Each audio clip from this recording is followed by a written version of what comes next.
Ah! Honey. Steel hums, the L flashes by, and a gentle horn lifts like a sigh at the end of a workday. Chicago, after dark. A briefcase, a heartbeat called home to Emily. In 1972, television slowed down enough to listen to a soft-spoken psychologist, to a marriage built on wit, to a live audience leaning in for the next breath. The Bob Newhart Show wasn't noise, it was human timing. Silences that smiled, sessions that healed.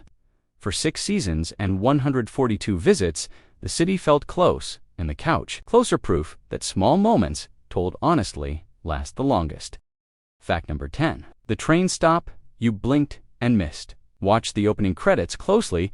The little L platform Bob's train glides past isn't just any stop. It's Isabella, a tiny North Shore station that quietly closed in 1973.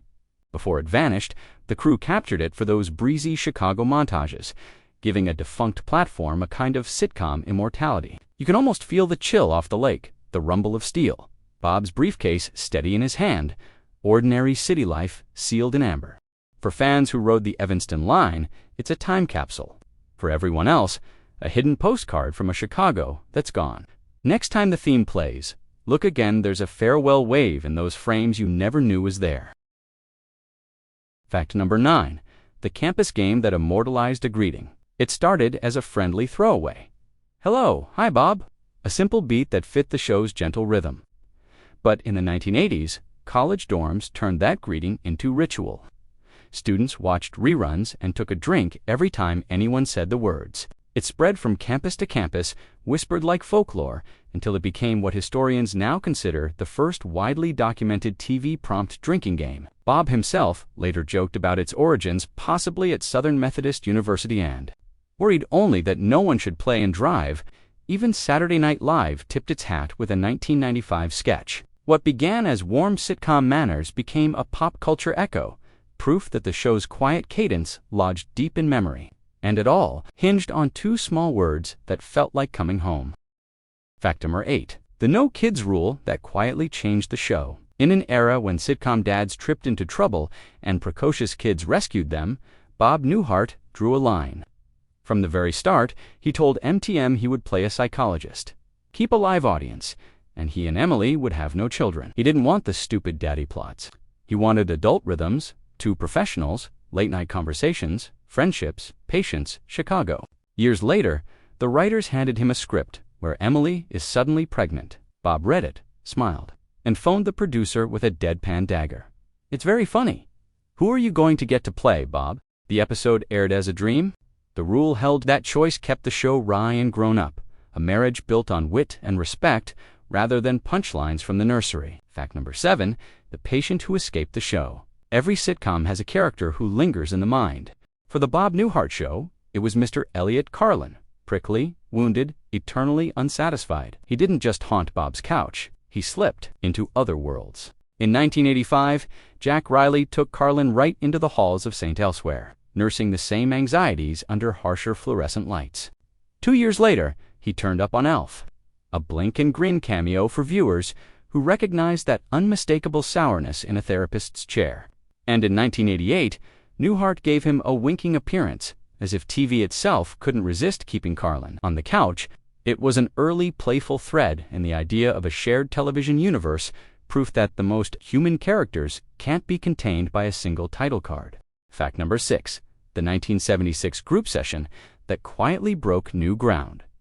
In a soft-lit therapy room, just chairs, a circle, and Bob's listening face, a patient named Craig Plager took a breath and told the truth. He was gay.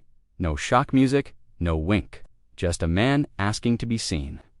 The episode was Some of My Best Friends Are, October 9th, 1976. And it let the tension ripple the way it does in real life. Discomfort in the group, a little ignorance, and then the careful work of decency. Howard Hesseman played Plager with matter-of-fact dignity. James Burrows directed with a calm hand, giving the moment space instead of punchlines. For a network sitcom in 1976, it felt unusually humane, more candlelight than spotlight. Fact number 5, the theme that sounds like two memories at once. Hear that cool glide of brass as the train slides by. That's not just a theme, it's a memory with two fingerprints on it. Officially, the tune is Home to Emily, written by the show's co-creator Lorenzo Music and his wife, Henriette. Unusual, intimate, and exactly right for a series about an adult marriage. But many fans swear composer Patrick Williams wrote it, and there's a reason. Williams cut the lush big band version you hear on records and compilations, which helped the melody live beyond the show. He arranged and recorded it, giving the line its satin sheen and nightclub sway. He even issued a full track on LP. There were multiple arrangements over the run concert charts exist. J. Chataway arranged a suite in 1974. So what you remember, maybe Season 1's softer swing, or later brighter horns. Two authors, one feeling, coming home to Emily, to Chicago, to warmth after a cold commute. Fact number 4. The real Chicago in the credits and the fib that sneaks by freeze the opening titles and Chicago starts talking. Bob's morning commute is a love letter to the city that quietly bends the truth.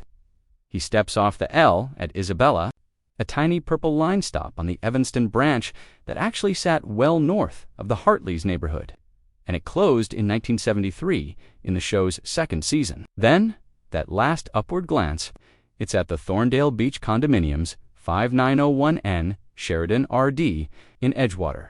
The high-rise neighbors still call the Bob Newhart building because that quick shot made it famous. Years later, TV Land even unveiled a bronze Dr. Hartley statue downtown, first set outside 430 in Michigan Avenue, the office building exterior from the credits, before it was relocated to Navy Pier, a pilgrimage point for fans who still lie on the couch for photos. The titles weren't just flavor. They penned a sitcom to real sidewalks. Fact number 3, the Thanksgiving that taught sitcoms to hang out. No turkey, no plan, just for grown men, a football game, and the long Chicago night. Over the River and Through the Woods, November 22, 1975, let Bob, Jerry, Howard, and Carlin get gloriously, helplessly tipsy and order mugugai pan for dinner. James Burrows directed it like a chamber piece, unhurried, talky, honest about loneliness and friendship. What sounds simple became a template.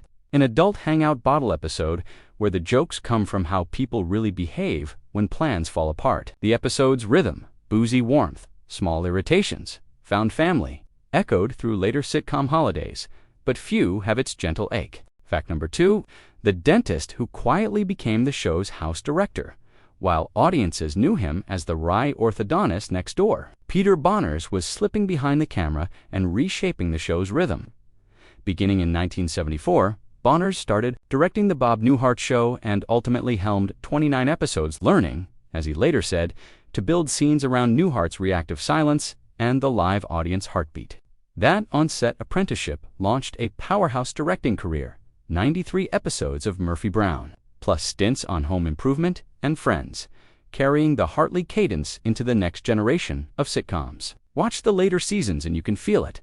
The pauses are cleaner, the group scenes breathe, the button lines land like soft hammer taps. Fact number 1, the role built from a phone call.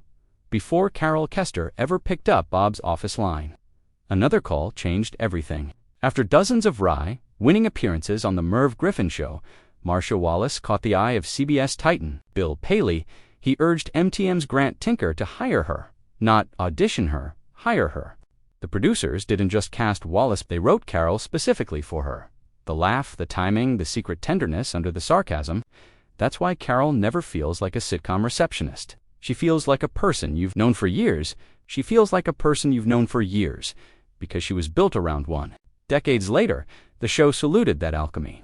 Wallace and Bob reunited as Carol and Dr. Hartley in the 1994 Murphy Brown episode, Anything But Cured, a little time portal that proved how indelible that pairing really was.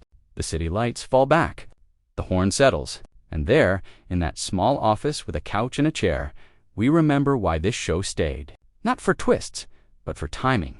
Not for noise, but for breath. A marriage built on kindness. Friends who wander in, pull up a chair, and tell the truth. A doctor who listens so we can hear ourselves. The reels may be shelved, the platform gone, the night train quieter. Yet the feeling remains. Coming home after a long day, setting down the briefcase, and finding someone waiting with a smile. That's the memory the Bob Newhart Show leaves behind, soft, steady, and warm as the last note of home to Emily.